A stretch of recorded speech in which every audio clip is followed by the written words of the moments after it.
عن عبد الله بن بسر يقول قال النبي صلى الله عليه وسلم طوبى لمن وجد في صحيفته استغفارا كثيرا رواہ ابن ماجہ کتاب الادب۔ عبداللہ بن بسر رضی اللہ عنہ سے روایت ہے، رسول اللہ صلی اللہ علیہ وسلم نے فرمایا، مبارک ہو اس کو جو اپنے نامہ اعمال میں استغفار کثرت سے پائے۔ توبہ کہتے ہیں نا، مبارک ہو، خوشخبری ہو اس شخص کے لیے جس کے صحیفہ یعنی نامہ اعمال میں کثرت سے استغفار موجود ہو۔ انسان چونکہ ہر دم غلطی کرتا رہتا ہے تو اس کو توبہ کرنی ہوتی ہے، اور توبہ کے لیے جو ایک فارمل طریقہ ہے وہ کیا ہے؟ استغفار کرنے کا، یعنی باقاعدہ بخشش مانگی جائے، ٹھیک ہے نا، اللہ سے بخشش مانگنا۔ تو جو شخص کثرت سے بخشش مانگتا ہے obviously اسی کے نامہ اعمال میں بہت زیادہ استغفار ملے گی۔ تو اگر آپ امیجن کریں کہ آپ کے ایک دن کے جو سارے اعمال ہیں یا ان کی جو کہانی ہے صبح سے شام تک کی، تو ہم سب دیکھیں کہ ہمارے نامہ اعمال میں ہمارے ایک دن کی ڈائری میں کتنی بار استغفار شامل ہوئی، ہم نے کتنی بار استغفار کیا، یعنی لفظ استغفر اللہ یا اللہم اغفر لی یا رب اغفر لی یا اللہ مجھے معاف کر دے، کتنی بار کہا، کیونکہ جتنی بار کہیں گے اتنی بار ہی لکھا جائے گا، یعنی جتنی بار معافی مانگیں گے استغفار کریں گے وہی موجود پائیں گے۔ اور اس کے برعکس دیگر باتیں کتنی ہیں یا کیا کیا چیز ہے اس میں۔ اصل بات یہ ہے کہ ہم فالتو باتوں کے اتنے عادی ہو چکے ہیں کہ جو کرنے کی بات ہے اس کے لیے وقت کم رہ جاتا ہے، کیونکہ وقت تو اتنا ہی ہے نا۔ تو آپ چاہیں تو اس میں اچھی باتیں کر لیں، استغفار کر لیں، اللہ کا ذکر کر لیں، یا کسی کو فائدہ پہنچانے کا کوئی کام کر لیں، اور چاہیں تو ادھر ادھر کی اپنی کہانیاں سناتے ہوئے وقت گزار دیں، کیونکہ بولنا تو ہم نے ہے ہی، وہ تو ہماری فطرت میں کہ ہم نے بولنا ہے، اور صبح سویرے بولنا شروع کر دیں۔ ذکر کا جو وقت ہے، جس وقت ساری کائنات یا زمین آسمان کی ہر چیز ایک طرح سے ذکر میں مصروف ہوتی ہے، چڑیا پرندے ہر چیز چہچہا رہی ہوتی ہے، اور دراصل کیا کر رہے ہوتے ہیں؟ اللہ کی تسبیح ہی کر رہے ہوتے ہیں۔ تو ہم تو اس وقت بھی باز نہیں آتے باتیں کرنے سے، فالتو باتیں، تو باقی دن تو پھر ہے ہی باتوں کا۔ تو ہم سب کو اپنا محاسبہ کرنے کی ضرورت ہے، اور اپنے لیے ایک سوال لکھ کے رکھ سکتے ہیں کہ میں نے آج کتنی بار استغفار کی۔ نبی صلی اللہ علیہ وسلم کتنی بار کیا کرتے تھے؟ جی 70 سے 100 بار کیا کرتے تھے، اور وہ اللہ کے رسول تھے، اور ان کے اگلے پچھلے گناہ سب معاف کر دیے گئے تھے۔ اور ہمارا طرز عمل کیا ہے؟ وجہ یہ ہے کہ ہمیں اپنی غلطیوں کا احساس ہی نہیں ہے، کہ جب احساس ہوتا ہے، ایک تڑپ آتی ہے، ایک پریشانی ہوتی ہے، تو پھر ہی انسان اس کے ازالے کی کوشش کرتا ہے نا۔ مثلا اگر کسی کے جسم میں کوئی بیماری ہو، جیسے کینسر ہوتا ہے، اور اس کو پتہ ہی نہ ہو کہ وہ بیمار ہے، تو کیا وہ علاج کرائے گا؟ نہیں کرے گا، حتیٰ کہ وہ مرض اس کے لیے کیا بن جاتا ہے؟ جان لیوا بن جاتا ہے۔ کیونکہ ہمیں غلطی کا اعتراف کر کے اس کی اصلاح کرنے کی بجائے کس چیز کی عادت ہے؟ اپنے آپ کو جسٹیفائی کرنے کی، کہ جو ہم سوچ رہے ہیں، جو ہم کر رہے ہیں وہ بالکل ٹھیک ہے۔ ہر چیز کی کوئی نہ کوئی تعویل کر لیتے ہیں۔ تو جب غلطیوں کی تعویل کرتے چلے جائیں گے تو پھر نتیجہ کیا نکلے گا؟ پھر توبہ کی توفیق نہیں ہوگی، توبہ کے لیے شعوری کوشش نہیں ہوگی، اور جب وہ کوشش نہیں ہوگی تو استغفار کہاں سے کریں گے، اور پھر وہ کریں گے نہیں تو نامہ اعمال میں کہاں سے آئے گا، اور اگر نہیں آتا تو پھر وہ مبارک کس کے لیے اور خوشخبری کس کے لیے؟ تو ہر چیز دوسرے کے ساتھ ریلیٹڈ ہے نا، ایک عمل دوسرے عمل کے ساتھ ایک چین ہوتی ہے پوری۔ تو جو بخشش مانگتا ہے اور ندامت کے آنسو گرتے ہیں اس کے، اور وہ کہتا ہے کہ اللہ تو مجھے معاف کر دے، تو اس کے لیے اللہ کا پھر وعدہ ہے کہ اللہ اسے معاف کرے گا۔ حدیث میں آتا ہے، رسول اللہ صلی اللہ علیہ وسلم نے فرمایا، شیطان نے اپنے رب عز و جل سے کہا، مجھے تیری عزت اور جلال کی قسم، میں تیرے بندوں کو اس وقت تک گمراہ کرتا رہوں گا جب تک ان کے جسم میں روح رہے گی، یعنی جب تک مر نہیں جاتا بندہ، روح نکل نہیں جاتی، اس وقت تک ابلیس اپنا کام نہیں چھوڑتا، کہتا میں کرتا رہوں گا گمراہ۔ اور اللہ عز و جل نے فرمایا، مجھے اپنی عزت اور جلال کی قسم، جب تک وہ مجھ سے معافی مانگتے رہیں گے میں انہیں معاف کرتا رہوں گا۔ لیکن دیکھیے، ہم تھوڑی سی ہمیں تکلیف ہو جاتی ہے، سر دردی ہو جاتا ہے، بخار ہو جاتا ہے، تو کیا اس میں ہماری ہمت توفیق باقی رہتی ہے کہ ہم پھر بھی استغفار کرتے رہیں یا دعا مانگیں یا کوئی ذکر کریں؟ عموماً کیا ہوتا ہے جب ایسی کیفیت ہوتی ہے تو ہم سب کچھ بھول جاتے ہیں، لوگوں سے بات کرنا، کچھ پڑھنا، کوئی کام کرنا، ہر چیز ایک بوجھ لگتا ہے، کچھ بھی نہیں کرنا چاہتے پھر ہم۔ بخاری کی روایت میں آتا ہے، اے عائشہ، مجھے تمہارے بارے میں اس طرح کی خبریں ملی ہیں، اگر تم واقعی اس معاملے میں پاک و صاف ہو تو اللہ تمہاری پاکی بیان کر دے گا، لیکن اگر تم نے کسی گناہ کا ارادہ کیا تھا تو اللہ کی مغفرت چاہو، استغفار کرو، اس کے حضور توبہ کرو، کیونکہ بندہ جب اعتراف کر لیتا ہے اور پھر اللہ کی بارگاہ میں استغفار کرتا ہے تو اللہ اس کی توبہ قبول کر لیتا ہے۔ دیکھیے جب بھی کسی پر کوئی الزام لگتا ہے تو دو میں سے ایک صورتیں ہوتی ہیں. ایک یہ کہ وہ شخص مجرم نہیں ہوتا, اس نے جرم نہیں کیا ہوتا, اور دوسرا یہ کہ اس نے یا کیا ہوتا ہے یا اس کا ارادہ کیا ہوتا ہے. دو میں سے ایک ہی چیز ہے. تو اگر کوئی شخص اس پہ کوئی الزام لگا اور اس نے غلط کام کیا ہی نہیں تو اس کو بالکل اطمینان رکھنا چاہیے کہ میں اس معاملے میں بالکل سچا ہوں اور کسی کی باتوں پر مجھے اوفینڈ نہیں ہونا, مجھے بھڑکنا نہیں اور مجھے چیخنا چلانا نہیں اور بدتمیزی کا طوفان برپا نہیں کرنا. اللہ کو پتا ہے میں نے غلط کام نہیں کیا اور حمایت کے لیے اللہ کافی ہے. اور دوسرا یہ کہ انسان جب گلٹی کانشیس ہو, اس کو پتا ہو کہ اس نے نیت کی تھی, ارادہ کیا تھا اور کچھ نہ کچھ اس راہ پہ چل پڑا تھا یا پھر کر گزرا تھا, تو پھر اس صورت میں بھی صفائی دینے کی اور اپنے آپ کو سچا ثابت کرنے کے لیے جھوٹ بولنے کی ضرورت نہیں. اور اگر کوئی ایسا کرے گا تو اس کے لیے معافی کا کوئی دروازہ نہیں پھر, کیونکہ وہ ایک تو غلط کر چکا اور دوسرا اس پہ جھوٹ بول رہا ہے اور جھوٹ بول کر ایک اور گناہ کر رہا ہے اور پھر اس جھوٹ کو چھپانے کے لیے شاید ایک اور جھوٹ بولنا پڑے. اس طرح وہ گناہوں کی دلدل میں پھنستا چلا جائے گا. تو کبھی بھی کوئی ایسی بات ہو تو سب سے پہلے تو اپنے آپ کا حساب لے, محاسبہ کرے. یہ جو میں نے کیا ہے, جو کہا ہے, اس میں اصل حقیقت کیا ہے, کیونکہ یہ اللہ جانتا تھا یا بندے کو خود پتا ہوتا ہے کہ وہ کہاں کھڑا ہے. تو ان دونوں صورتوں میں کتنی بہترین نبی صلی اللہ علیہ وسلم نے راہ دکھائی ہے اور اس میں انسان کے لیے اطمینان ہی اطمینان ہے. پھر یہ ہے کہ معافی کی امید بھی رکھنی چاہیے, کیونکہ شیطان انسان کے اندر بار بار یہ وسوسہ ڈالتا ہے کہ اللہ تمہیں نہیں معاف کرے گا. اس وسوسے سے بچنا چاہیے, کیونکہ اللہ کا وعدہ ہے وہ معاف کرے گا, تو وہ کیوں نہیں کرے گا, وہ ظالم نہیں ہے. رسول اللہ صلی اللہ علیہ وسلم نے فرمایا, اللہ تعالیٰ فرماتا ہے, اے ابن آدم, جب تک تو مجھے پکارے گا اور مجھ سے پر امید رہے گا, ہوپ فل رہے گا, میں تجھے بخشتا رہوں گا جو بھی گناہ ہوں گے اور کوئی پرواہ نہ کروں گا کہ کون سے گناہ ہیں. اے ابن آدم, اگر تیرے گناہ آسمان کی بلندیوں تک پہنچ جائے تو پھر تو مجھ سے بخشش طلب کرے تو میں پرواہ کیے بغیر تجھے بخش دوں گا. ولا ابالی, مجھے پرواہ ہی نہیں, کیونکہ ہمارا کوئی گناہ اللہ تعالیٰ کو نقصان نہیں دیتا. بندے عام طور پر جب بندوں کو معاف نہیں کرتے تو کیوں نہیں کرتے, کیونکہ بندے بندوں سے ہرٹ ہو جاتے ہیں یا بندوں کو بندے نقصان پہنچا جاتے ہیں تو وہ معاف نہیں کر پاتے. ہمارا کوئی گناہ اللہ تعالیٰ کو اس طریقے پر ہرٹ نہیں کرتا اور نہ اس کا کوئی نقصان ہوتا ہے. وہ ایک حدیث قدسی میں آتا ہے نا کہ اگر سارے کے سارے اول و آخر جن و انس سب سے زیادہ فاسق و فاجر شخص کی طرح ہو جائے, اس کے دل کی طرح ہو جائے, تو یہ چیز اللہ کی بادشاہت میں کچھ بھی کمی نہیں کرتی. اللہ کو اس کی کوئی پرواہ نہیں, کوئی فکر نہیں, نقصان کچھ نہیں اس کا. بندوں کا تو نقصان ہو جاتا ہے نا, اللہ کا کوئی نقصان نہیں ہوتا. تو اس لیے اللہ تعالیٰ کو معاف کرنے میں مشکل بھی کوئی نہیں, ویسے بھی وہ عزیز و مقتدر ہے. اے ابن آدم, اگر تو زمین کے برابر گناہ لے کر میرے پاس آئے اور اس حال میں مجھ سے ملے کہ میرے ساتھ شرک نہ کیا ہو تو میں تجھے ان گناہوں کے بقدر بخشش عطا کروں گا. پوری زمین بھی ایک بندے کے گناہوں سے بھر جائے تو بھی اللہ تعالیٰ معاف کر دیتا ہے اگر بندہ سچے دل سے توبہ کرنے والا ہو. اس میں وہ مثال بھی آپ یاد رکھیے 99 قتل کرنے والے کی, 99 بندوں کے قاتل کی, اللہ تعالیٰ نے اس کو بھی معاف کر دیا, حالانکہ ابھی وہ اس راہ پہ چلا ہی تھا. عربی کے الفاظ بڑے خوبصورت ہیں کہ جس کا مفہوم کچھ اس طرح بنتا ہے, اگر تو آسمان بھر گناہ لائے تو اسی مقدار سے میں تمہارے پاس بخشش لاؤں گا, اور زمین بھر اگر تو گناہ لائے تو زمین بھر بخشش سے تیری طرف آؤں گا. لیکن اصل چیز کیا ہے, اعتراف, جو سب سے مشکل کام ہے اپنی غلطی کا.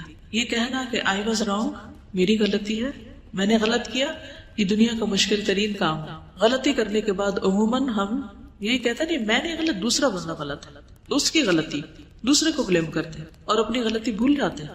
تو توبہ کے لیے لازمی شرط یہ کہ پہلے بندہ مانے, اقرار کرے کہ ہاں میں نے غلط کیا, ورنہ زبان سے صرف تسبیح لے کے آپ سارا دن 1000 دفعہ کہتے رہے. اگر آپ مان ہی نہیں رہے اپنی غلطی تو کس بات کی معافی مانگ رہے ہیں, پھر کس بات کی توبہ کر رہے ہیں, کس بات پہ استغفار کہہ رہے ہیں. نہ آپ وہ بری عادت چھوڑ رہے ہیں اور نہ ہی آپ اس کا اقرار کر رہے ہیں اور نہ آپ اس پہ شرمندہ ہیں اور نہ آپ کو پورا یقین ہے کہ اللہ اس کو معاف کر دے گا. تو پھر کر کیا رہے ہیں آپ, صرف زبان کی ایکسرسائز یا ہاتھوں سے دانے پھینکتے چلے جا رہے ہیں کہ میں استغفار کر رہا ہوں. پھر یہ کہ جب انسان اللہ سے پر امید ہوتا ہے اور واقعی یہ یقین رکھتا ہے کہ میرا رب ہے جو مجھے معاف کرے گا یا معاف کر سکتا ہے یا وہ کرتا ہے, ضرور کرتا ہے, تو ایسا شخص پر کبھی مایوس نہیں ہوتا, وہ مایوسی کے قریب نہیں جاتا, ہر حال میں پر امید اور مطمئن رہتا ہے. ابو ہریرہ کہتے ہیں میں نے نبی صلی اللہ علیہ وسلم کو فرماتے ہوئے سنا, ایک بندے نے بہت گناہ کیے اور کہا ہے میرے رب میں تیرا ہی گناہ گار بندہ ہوں, تو مجھے بخش دے, یعنی میں ہی تیرا گناہ گار بندہ ہوں, تو مجھے معاف کر دے. اللہ رب العزت نے فرمایا میرا بندہ جانتا ہے کہ اس کا کوئی رب ہے جو گناہ معاف کرتا ہے, اور گناہ کی وجہ سے سزا بھی دیتا ہے. اس کو یہ بھی یقین ہے کہ اگر نہیں معافی ملی تو پکڑ ہو جائے گی. تو میں نے اپنے بندے کو بخش دیا. پھر بندہ رکا رہا جتنا اللہ نے چاہا، جتنی اللہ نے اس کو توفیق دی وہ گناہ سے رکا رہا. پھر اس نے گناہ کر لیا اور عرض کیا اے میرے رب میں نے پھر گناہ کر لیا، پھر غلطی ہو گئی، اسے بھی بخش دے. اللہ تعالیٰ نے فرمایا میرا بندہ جانتا ہے کہ اس کا کوئی رب ہے جو گناہ معاف کرتا ہے اور اس کے بدلے میں سزا بھی دیتا ہے. میں نے اپنے بندے کو بخش دیا. پھر جب تک اللہ نے چاہا بندہ گناہ سے رکا رہا، پھر اس نے گناہ کر لیا اور اللہ کے حضور عرض کیا اے میرے رب میں نے پھر گناہ کر لیا، تو مجھے بخش دے. اللہ تعالیٰ فرماتا ہے میرا بندہ جانتا ہے اس کا ایک رب ہے جو گناہ معاف کرتا ہے اور اس کی سزا بھی دیتا ہے. تو میں نے اپنے بندے کو 3 مرتبہ بخش دیا، بس اب جو چاہے عمل کرے. اس کا یہ مطلب نہیں جو چاہے اب گناہ کرے تو اب آئندہ کے لیے بھی اس کی بخشش ہوگی. مطلب یہ کہ جب بھی اس سے گناہ ہو تو دیر نہ کرے. وہ فارسی میں آتا نا 100 بار اگر توبہ شکستی باز آ، 100 بار بھی توبہ ٹوٹ جائے تو بھی باز آ جاؤ، پھر بھی پلٹ آؤ، پھر بھی لوٹ آؤ، کیونکہ وہ رب 100 بار توبہ کرنے والوں کو 100 بار معاف کر دیتا ہے. تو اس بات کا یقین کہ اللہ تعالیٰ معاف کر دے گا، اور یہ سراسر اس کے اپنے اختیار میں بھی ہے. یغفر لمن یشاء ویعذب من یشاء. رونا کس بات پہ آنا چاہیے کہ اللہ یہ سب تیرا فیصلہ ہوگا، اگر تو نے معاف نہ کیا تو میرے پاس تو کوئی اور دروازہ نہیں کہ میں وہاں جا کے معافی مانگوں. تجھے کو معاف کرنا ہے اور تو معاف کر دے. تو اس کے لیے تڑپنا بھی چاہیے، یعنی اس کو کھیل نہیں بنا لینا چونکہ اللہ نے معاف کر دینا اس لیے گناہ کر لو اور کرتے چلے جاؤ. کیا پتا کہ توبہ کی توفیق بھی پھر ہوتی ہے یا نہیں. اس امید پہ گناہ نہیں کرنے چاہیے، ہمیشہ اعتراف کی روش پہ چلتے جانا چاہیے. نبی صلی اللہ علیہ وسلم نے لوگوں کو استغفار کی ترغیب بھی دلائی ہے متعدد بار. مثلاً ایک بار آپ نے فرمایا قسم اس ذات کی جس کے قبضہ قدرت میں میری جان ہے، اگر تم گناہ نہ کرتے تو اللہ تعالیٰ تمہیں لے جاتا اور ایسے لوگوں کو لاتا جو گناہ کرتے پھر معافی مانگتے تو اللہ ان کو معاف کر دیتا. کیونکہ اللہ تعالیٰ کو معاف کرنا پسند ہے، انسانوں کو معاف کرنا پسند نہیں. انسان معاف کرنا پسند نہیں کرتے، لیکن اللہ تعالیٰ معاف کرنے سے محبت رکھتا ہے، وہ معاف کرنا چاہتا ہے. شرط یہ ہے کہ کوئی شخص واقعی پھر معافی مانگے. اب آپ دیکھیے کہ غلطی کس سے ہوتی، غلطی کون کرتا ہے. عام روزمرہ زندگی میں دیکھیے کون غلطی کرتا ہے، جو عمل کرتا ہے، جو کوئی کام کرتا ہے. جو کچھ کرے گا اس سے ہی غلطی ہوگی نا. جو کام ہی نہیں کرے گا اس سے کیا غلطی ہونی ہے. مثلا برتن کس سے ٹوٹتا ہے، جو برتن استعمال کرتا ہے. اور جس نے صرف سجا کے رکھے ہوئے الماری میں اسے تو نہیں ٹوٹیں گے، اس کے تو بچے رہیں گے. اسی طرح باقی غلطیوں پر بھی آپ نظر ڈالیے. انسانوں کے حق میں بھی ہم سے غلطیاں کب ہوتی ہیں، جب ہم ان سے تعلق رکھتے ہیں تو پھر ہم سے غلطیاں ہو جاتی ہیں. اور اگر ہم تعلق ہی نہ رکھے کسی سے، مثلا ایک شخص جو اس وقت سڑک پر جا رہا ہو اس سے ہماری کوئی ناراضگی ہے، ہم نے اس کو کوئی نقصان کیا یا اس کو کوئی دل دکھایا نہیں، کیوں؟ کوئی تعلق ہی نہیں ہمارا اس سے.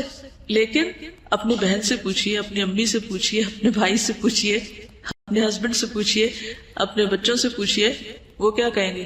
ان کے پاس ہوں گے آپ کے لیے شکایتیں آپ کے خلاف، یا آپ سے کبھی نہ کبھی ہرٹ ہوئے ہوں گے. کیوں؟ کیا وجہ؟ کیونکہ ان سے تعلق ہے آپ کا. تو اللہ تعالیٰ کو کیسے بندے پسند ہے؟ وہ جو کسی سے تعلق نہ رکھے اور سب سے کٹ کے ایک طرف بیٹھ جائے اور کوئی غلطی نہ کرے، نہ کسی کو ہرٹ کرے، نہ کسی سے کوئی معاملہ کرے، وہ پسند ہے. کون لوگ زیادہ بہتر ہیں؟ جو لوگوں سے ملتے جلتے رہے اور ان کی طرف سے پہنچنے والی تکلیفوں پر درگزر کریں. وہ زیادہ بہتر ہے بنسبت اس کے کہ نہ وہ کسی سے بات کرے نہ کسی کو ہرٹ کرے. تو جب آپ کسی سے معاملہ کریں گے تو ایک دوسرے کی کوئی بات بری بھی لگ جائے گی. اچھا، انسانی نفس بڑا عجیب ہے. بعض اوقات بلا وجہ کسی کی بات بری لگ جاتی ہے اور بعض اوقات کسی کی بڑی بڑی بات کی پرواہ نہیں ہوتی ہے نا ایسے. تو پھر تو ہم نے اپنے آپ کو بھی نہیں سمجھا. ہم خود بھی کسی ایک چیز پر نہیں، ہم تو اپنے لیے بھی معمہ ہیں تو دوسروں کے لیے تو ہے ہی ہے. تو اس لیے کبھی کوئی ہمارے بارے میں مس انڈرسٹینڈ کر جائے تو اس کو ایشو نہ بنائے، ٹھیک ہے؟ تو ایزی رہیں گے. ہین لین سہل قریب. تو ایزی رہنے میں آسانی یہ ہے کہ پھر انسان نہ دوسروں پہ بوجھ ہوتا ہے اور نہ دوسرے اس پہ بوجھ ہوتے ہیں. کسی کو ٹکر لگ جائے، کسی کی کچھ خرابی ہو جائے تو سوری کر لیں، بات ختم، اور چلتے چلے جائیں، آگے بڑھتے جائیں. ورنہ اس کے علاوہ کوئی چارہ نہیں اور کوئی طریقہ نہیں کہ آپ زندگی میں پروگرس کر سکیں. آگے بڑھنے کے لیے معاف کرنا ہی پڑے گا، بھولنا ہی پڑے گا. دوسروں کی غلطیاں ایسی چیز نہیں ہوتی کہ جن کو آپ یاد رکھیں، ٹھیک ہے نا؟ یہ یاد رکھنے کی چیزیں نہیں ہیں، لیکن عموماً ہم یاد رکھنے والی چیزیں تو بھول جاتے ہیں. ان میں تو ہمارا حافظہ خراب ہے، اور جو یاد نہیں رکھنا چاہیے وہ ہم بھولتے نہیں، کیونکہ ہم بھولنے دیتے نہیں، ان کی گرہ باندھ کے رکھتے. تو اگر آپ کو بہت ہی شوق ہے کچھ یاد رکھنے کا تو کوئی اچھی چیزیں یاد رکھ لیں، تو خود بھی خوش رہیں گے، دوسروں کو بھی خوش رکھیں گے. اسی لیے ہمیں کچھ ڈھنگ کی چیزیں یاد ہی نہیں رہتی کیونکہ ہمارا دماغ کس میں الجھا رہتا ہے. مثلا کتاب آپ کے آگے رکھی ہوئی ہے, صبح ٹیسٹ بھی ہے اور آپ کو سبق یاد نہیں ہو رہا, کیا وجہ ہے؟ پوچھا کرے رک کر, کیا مسئلہ کیا ہے, کیوں ایسا ہو رہا میرے ساتھ. تو کوئی نہ کوئی الجھن ہوگی آپ کے دماغ میں جو اتنی آپ کو الجھائے ہوئے ہوگی کہ آپ کی نظریں بھی الفاظ پہ نہیں ٹک رہی ہوں گی. تو کرنا کیا چاہیے ایسے میں جب آپ کو کوئی چیز اتنا زیادہ ڈسٹرب کر دے؟ پھر ہوتے جانا چاہیے. کیا کریں گے؟ اس شخص کو جس نے 99 قتل کیے تھے اسے کیا سجیسٹ کیا تھا؟ جگہ تبدیل کر لو. جی نیک لوگوں کی بستی میں چلے جاؤ. تو ہم کیا کر سکتے ہیں؟ اصل نہیں پڑھی جا رہی نا بات, تو آپ اس وقت بند کر دیں کتاب, اٹھ کے کچھ اور کرنے چلے جائیں. 5 منٹ لے لیں, 10 لے لیں, کچھ اور کام کر لیں. اتنا میں خوب دماغ خالی سوچ بھی لے گا اور جو کچھ اس میں آ رہا ہے اس الجھاؤ کا کوئی سلجھاؤ ہو بھی جائے گا, اور پھر واپس پلٹ آئے, پھر آ کے فریش کام شروع کر دیں. یہ اس وقت کوئی ایسا کام لے لیں کہ جس میں بہت زیادہ آپ کو ذہنی یکسوئی نہ چاہیے, تھوڑے سے اٹھ جائے وہاں سے, جگہ کو چھوڑ دیں. غصے کا بھی علاج کیا ہے؟ جگہ چھوڑ دیں, پوزیشن بدل لیں بیسیکلی. تو ان چیزوں کا بھی علاج یہی ہے کہ آپ ہٹ جائیں وہاں سے. پھر اللہ سبحانہ وتعالیٰ قرآن پاک میں فرماتے ہیں افلا یتوبون الی اللہ ویستغفرونہ, کیا وہ اللہ سے توبہ نہیں کریں گے, استغفار نہیں کریں گے؟ واللہ غفور الرحیم, اور اللہ غفور الرحیم ہے. نبی صلی اللہ علیہ وسلم کو حکم دیا گیا واستغفر اللہ ان اللہ کان غفور الرحیم, اور اللہ سے بخشش طلب کیجئے, اللہ تعالیٰ یقیناً بہت بخشنے والا, رحم فرمانے والا ہے. سب لوگوں کو حکم دیا گیا توبوا الی اللہ جميعا, اور وان استغفروا ربکم ثم توبوا الیہ. سورۃ ہود میں ہود علیہ السلام نے اپنی قوم کو کہا تھا کہ اپنے پروردگار سے معافی مانگو اور اس کے حضور توبہ کرو. پھر نوح علیہ السلام نے بھی کہا فقلت استغفروا ربکم انہ کان غفارا یرسل السماء علیکم مدرارا. ہود علیہ السلام نے کہا وَيَا قَوْمِ اسْتَغْفِرُوا رَبَّكُمْ ثُمَّ تُوبُوا إِلَيْهِ. شعیب علیہ السلام نے کہا وَاسْتَغْفِرُوا رَبَّكُمْ ثُمَّ تُوبُوا إِلَيْهِ. نبی صلی اللہ علیہ وسلم نے اپنی قوم کو استغفار سکھائی نہیں, اپنے لوگوں کو. نبی صلی اللہ علیہ وسلم کے پاس جب کوئی آ کے یہ کہتا ہے یا رسول اللہ صلی اللہ علیہ وسلم جب میں اپنے پروردگار سے دعا کروں تو کیا کہا کروں؟ تو آپ نے فرمایا کہو اللہم اغفر لی وارحمنی واہدنی وارزقنی, اے اللہ مجھے معاف کر دے, مجھ پر رحم فرما, مجھے ہدایت دے, مجھے رزق دے. اس کے بعد آپ نے انگوٹھے کو نکال کر باقی 4 انگلیوں کو بند کر کے فرمایا یہ 4 چیزیں دنیا اور آخرت دونوں کی جامع ہیں, یعنی جس کو یہ 4 چیزیں مل گئی اس کو دنیا آخرت سب کچھ مل گیا. تو سجدوں کے بیچ میں ہم یہ دعا پڑھتے ہیں, ٹھیک ہے؟ تو تھوڑا شعوری طور پر پڑھنے کی کوشش کریں کیونکہ اس میں دنیا اور آخرت کی بھلائیاں ہیں اس دعا میں. اور ویسے بھی دعا کرتے وقت اگر انسان استغفار کرتا ہے تو ایک طرح سے پہلے اس کے گناہ دھل جاتے ہیں, پھر اس کے بعد اللہ کا قرب مانگتا ہے, اللہ کی محبت مانگتا ہے, باقی چیزیں مانگتا ہے. تو یہ ایسے ہی ہے کہ جیسے انسان پہلے نہائے دھوئے پھر خوشبو لگائے, ٹھیک ہے؟ نبی صلی اللہ علیہ وسلم اسلام قبول کرنے والے کو سب سے پہلے استغفار سکھاتے تھے. یہ صحیح مسلم کی روایت ہے. کان رسول اللہ صلی اللہ علیہ وسلم یعلم من اسلم یقول اللہم اغفر لی وارحمنی واہدنی وارزقنی. ٹھیک ہے, جب کوئی مسلمان ہوتا تو آپ اس کو یہ کلمات سکھاتے کہ یہ مانگو. پھر ایمان والوں کی صفت بھی یہی ہے وبالاسحار هم یستغفرون والمستغفرین بالاسحار, سورۃ آل عمران میں آتا ہے. خاص طور پر عورتوں کو استغفار کا حکم دیا گیا. حدیث یاد ہے کسی کو؟ اور کیوں دیا گیا؟ صحیح مسلم کی روایت ہے رسول اللہ صلی اللہ علیہ وسلم نے فرمایا اے عورتوں کے گروہ صدقہ کرتی رہا کرو اور کثرت سے استغفار کرتی رہا کرو. یعنی ہم خواتین کو اور بھی زیادہ استغفار کی ضرورت ہے کیونکہ میں نے دوزخ والوں میں زیادہ تر عورتوں کو دیکھا ہے. ان عورتوں میں سے ایک عقل مند عورت نے عرض کیا کہ ہمارے کثرت سے دوزخ میں جانے کی وجہ کیا ہے؟ ان سے سوال کیا. آپ نے فرمایا تم لعنت کثرت سے کرتی, یعنی لعن تان, دوسروں کو بلیم کرنا, دوسروں کو برا بھلا کہنا, اور اپنے خاوند کی ناشکری کرتی. ناشکری بھی نا ایک عادت ہوتی ہے, کسی حال پہ راضی نہ ہونا, کسی کا احسان نہ ماننا. پھر اسی طرح یہ ہے کہ ہمیں صرف اپنے لیے نہیں دوسروں کے لیے بھی استغفار کرنی چاہیے. وہ بھی ہم نماز میں کرتے ہیں, اسے بھی تھوڑا سا شعور کے ساتھ کیجیے. کیا کہتے ہیں؟ ربنا اغفر لی ولوالدی وللمؤمنین یوم یقوم الحساب. ٹھیک, خصوصاً جب کوئی فوت ہو جائے تو اس کی بخشش کی دعا کرنی چاہیے. نجاشی جب فوت ہو گیا تھا تو نبی صلی اللہ علیہ وسلم نے صحابہ سے کہا تھا کہ استغفروا لاخیکم, اپنے بھائی کے لیے استغفار کرو, یعنی اس کی مغفرت کی دعا کرو. حسن بصری کہتے ہیں کثرت سے استغفار کرو, اپنے گھروں میں, اپنے دسترخوانوں پر, اپنے راستوں میں, بازاروں میں, مجلسوں میں, جہاں بھی تم ہو. تمہیں نہیں معلوم کہ کہاں بخشش نازل ہو جائے, کہاں اللہ تعالیٰ بخش دے. کیونکہ حدیث ہے نا توبہ, یعنی خوشخبری کس کے لیے؟ لمن وجد فی صحیفتی استغفارا کثیرا, جس کے صحیفے میں, جس کے اعمال نامے میں کثرت سے استغفار. تو پھر ہر موقع پہ, ہر مجلس میں, ہر جگہ انسان کرتا رہے, اور پھر برائی کرتے ہی ساتھ ہی کر لے, لیکن صرف برائی کرتے ہی نہیں، نیکی کے بعد بھی، نیکی کا کام کر کے بھی. کیوں؟ وہ کیوں؟ جیسے نماز کے بعد ہم سلام پھیرتے ہیں نا، تو سب سے پہلے کیا کرتے ہیں؟ اللہ اکبر، استغفر اللہ. واہ، کیوں؟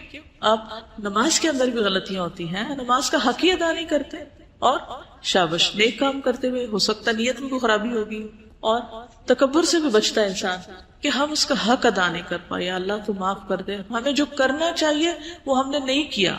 اس سے ایروگنس نہیں آئے گی کہ ہم نے بہت کچھ کر لیا، جو کرنا چاہیے تھا وہ کر نہیں پائے. ما عبدناک حق عبادتک، فرشتے کہیں گے نا. اور حقیقت بھی یہی ہے نا، ہم میں سے کون سیٹسفائیڈ اپنے کاموں سے کہ میں تو بہت اچھے کر رہا ہوں. یہ دھڑکا لگا رہتا ہے کہ کل جب کھلے گا اعمال نامہ تو پتہ نہیں کون سا کام کس کوالٹی کا نکلے گا اس میں سے. اول تو نیکیاں کرتے ہی کام ہے، جو کر لیتے ہیں ان کو خراب بہت زیادہ کر دیتے ہیں، مختلف چیزوں سے ان کو ستیہ ناش بھی کرتے ہیں یا ان کی شکل بگاڑ دیتے. تھوڑا سا کام کر لیتے ہیں تو بس چین نہیں پاتے جب تک لوگوں کو بتا نہ بیٹھے کہ یہ میں نے کیا تھا. یہ جیسے ابھی بات ہی تھی نا کہ اگر کوئی بات کر رہا ہو تو میں تو پہلے سے ہی کرتا ہوں، مجھے تو پہلے ہی پتا ہے، یہ تو میں پہلے سے جانتا ہی ہوں، یہ تو مجھے آتی ہے، یہ میں نے تو کیا تھا. عموماً کیا جملے ہوتے ہیں. کیا اللہ تعالیٰ نہیں دیکھ رہا اس وقت کہ ہمیں اصل شوق کس بات کا ہے، اصل شوق کس چیز کا ہے، کیا محرک ہے، کس جذبے سے لگے ہوئے ہیں. تو اس لیے اس پہ بھی بہت راضی ہو جانے کی ضرورت نہیں. کوئی بھی چاہے صدقہ خیرات کرے، کچھ بھی کام کرے، کوئی بھی، تو ڈرتے ہوئے. والذین یؤتون ما آتوا وقلوبهم وجلۃ. تو اہل ایمان تو وہ ہوتے ہیں کہ جو کرتے ہیں اور ان کے دل ڈر رہے ہوتے ہیں، نیکی کرتے ہوئے ڈر رہے ہوتے ہیں کہ پتہ نہیں کس کوالٹی کی ہے یہ. سال میں سب سے زیادہ بخشش کب ہوتی؟ رمضان کے علاوہ یوم عرفہ. عرفہ کے دن سب سے زیادہ لوگوں کی معافی ہوتی ہے، اور شیطان اپنے سر میں مٹی ڈالتا ہے، روتا ہے، چیختا ہے، چلاتا ہے. آپ کو پتا ہے کہ عرفات سے واپس آنے کے بعد کیا کرنے کو کہا گیا؟ آیت پڑھے، ثم افیدوا واستغفر اللہ. اس وقت بھی کیا کرو جب عرفات سے لوٹ رہے ہو تو یہ نہ کہو بس اب تو سب معاف ہو گیا، میں آرام کی نیند سو جا کے. پھر بھی واپسی پہ ذکر کیا ہونا چاہیے؟ اس وقت بھی کیا کہتے رہو، کیونکہ یہ بہت بڑی مشکل ہے کہ نیکی کرتے ہی ساتھ ہی شیطان اندر آ جاتا ہے اور وہ انسان کو نا بلا دیتا ہے. تم نے تو کارنامہ کر لیا، تم نے تو بہت بڑا تیر مارا، اور پھر اتنی کہانیاں سناتے ہیں، یوں ہم نے عرفات میں کیا، ایسے ہم نے کیا، ایسے.